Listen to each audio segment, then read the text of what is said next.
Welcome to Lee Anderson's Real World. And tonight we're going to be talking about Donald Trump and what it will mean for the rest of the world and Britain if he gets elected this year. Joining for the first time on the show is Greg Swenson. You're the overseas Republican... Chairman of Republicans Overseas. That's it. Okay, that's a mouthful. And back as left in the corner, we've got Sir Vince Cable, who is the former leader of Liberal Democrats. So this year, Greg, you know, it's a big time for Americans, your native country. There's going to be an election. I sort of think that Donald Trump's going to win. I think most people really think Trump's going to win. What will it mean for the UK and the rest of the world, and in particular Ukraine? Well, it does look like he's going to win. If the election was tomorrow, he surely would win. And I think it's good news for the UK, it's good news for the world, and probably good news for Ukraine, because I don't think President Trump is as opposed to it as his opponents try to make it out, you know, make it look like. So he's just he's a transactional president. He'll want to see, like most people in America, want to see the border in the U.S., the U.S.-Mexico border. They want to see that taken care of. Yeah. And they're quite related. They're both national security issues. So you can't really segregate the two. Granted, they're, you know, thousands of miles apart.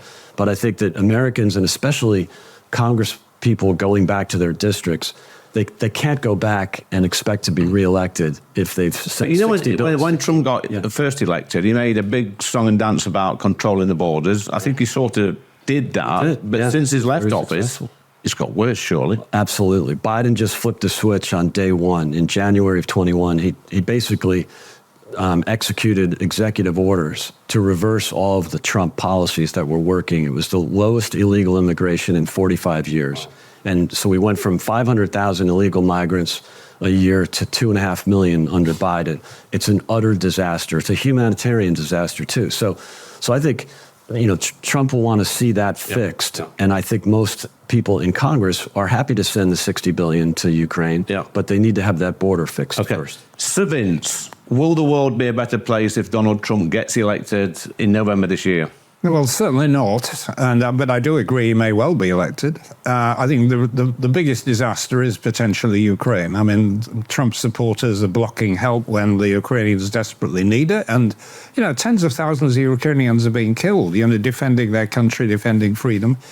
Trump's made it very clear he wants a quick settlement with the Russians on the Russians' terms. Now, that would be a mitigated disaster, I think. Secondly, the threat to impose tariffs, not just on countries that they might see as adversaries like China, but on the Western world as well, gumming up the world trading system, creating the kind of protectionist warfare we had in the 1930s. That would be a disaster. And I think the mere fact that somebody could come into power having refused to accept a democratic election, a bad loser, challenging the whole basis of democratic election, will do terrible damage to the credibility of our values in the West. So, Greg, is Sir Vince, is he misguided, or he seems to be fearful of a Trump administration?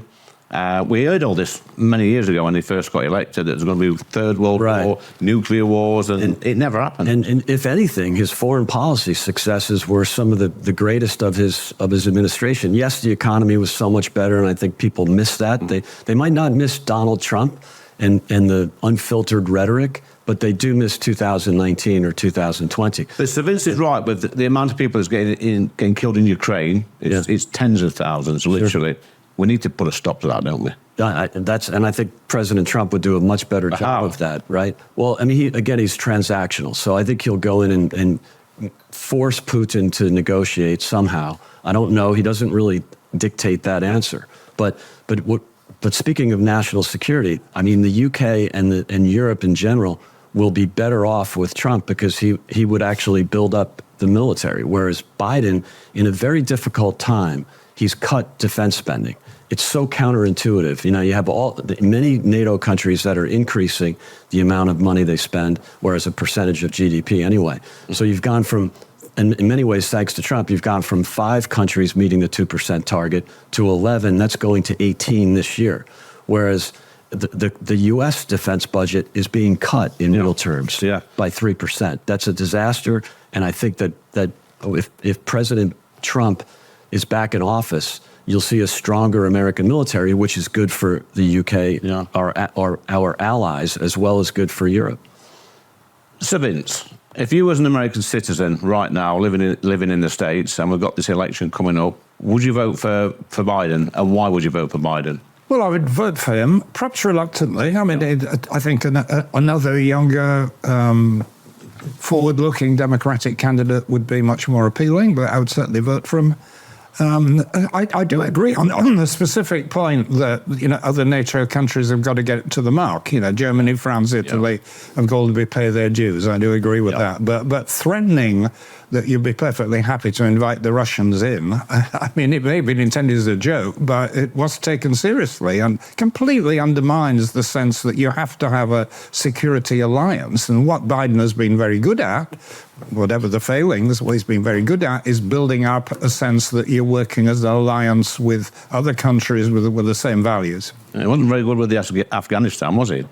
No, but actually Trump had negotiated with the Taliban and had created the conditions under which America remaining was impossible. I mean, basically, Biden had to carry the can for what his predecessor had done. Right, do you want to come back on that? Yeah, I mean, it's funny, in retrospect, I mean, utter failure, obviously, from Biden. Yes, President Trump wanted to have an exit from Afghanistan, but as the senior military officials in the DOD, they recommended 2,500 to 5,000 troops remain. Yeah. That was the policy of Mike Pompeo and Donald Trump when Pompeo was Secretary of State. And they actually recommended that to Biden. And he ignored their recommendation, pulled everybody out. Look at the disaster that happened. So his numbers went down because of Afghanistan, but they haven't recovered. Okay. So it's been a complete failure of an administration. Vince, it's looking likely that later this year we're going to have Trump in charge of America and possibly Starmer running the UK as a prime minister. Is that going to be a good relationship, do you think? Well, I think Starmer, I'm not a member of the Labour Party, but I think it seems to be a professional, low-key kind of guy, not very exciting, but business-like, and will try to make the relationship work. I mean, they may make it very difficult. I mean, if you remember, Trump humiliated Theresa May. I mean, she was, trying to be workmanlike, build a relationship with America, and Trump humiliated her, and I hope that he doesn't do the same with the next British Prime Minister. But wasn't Trump humiliated when he came to London? They had this big balloon flying over the Thames, I think. He obviously doesn't poll well in the United Kingdom, but I don't know about that, Greg. I mean, he probably doesn't poll well in Westminster. In Westminster, but come to my neck of the woods and he'd have some big lots of support. Absolutely, and it's very similar in America. He doesn't do well in the salons of Georgetown or the Upper East Side of Manhattan, but he does really well in the rest of the country. Inside of the coast. So, but I think if you look back, I think he got along much better with Theresa May than Vince is suggesting. And when Biden took over, you had the immediate, I wouldn't call it insults, but he surely didn't reach out to the UK like Trump had. Yeah. He was very pro-EU, pro-Ireland. He had very uncomfortable relationships and with our allies, right out of the gates, the Saudis, the UK, Israel. It's continued. So for someone who was always saying, in 2020, America's back, adults back in the room, he's really not done well with U.S. allies, and yet he's really helped Iran make a hell of a lot more money in selling oil. He's put $60 billion and just released another $10 billion of money to fund the Iran's funding of their Shia satellites, and that's working for Iran. So it's odd that his foreign policy has been such a disaster, given that he campaigned on America's back and American leadership will be back. It's been quite the opposite. So I think you'll see a much better national security situation. Okay, I'll give the final word to Vince. His foreign policy has been a disaster. I'll just say one small positive thing in favour of Trump. In the last few days, he's been saying some fairly sensible things about the takeover of TikTok, going against the grain and trying to diffuse some of this complete paranoia about Chinese companies, which, of course, we also have here. So that's one up for him. Well, no, I mean, it's a fascinating discussion, as always. Thanks for coming on the show, Greg. Thanks, Vince, once again, for coming on the show. Look,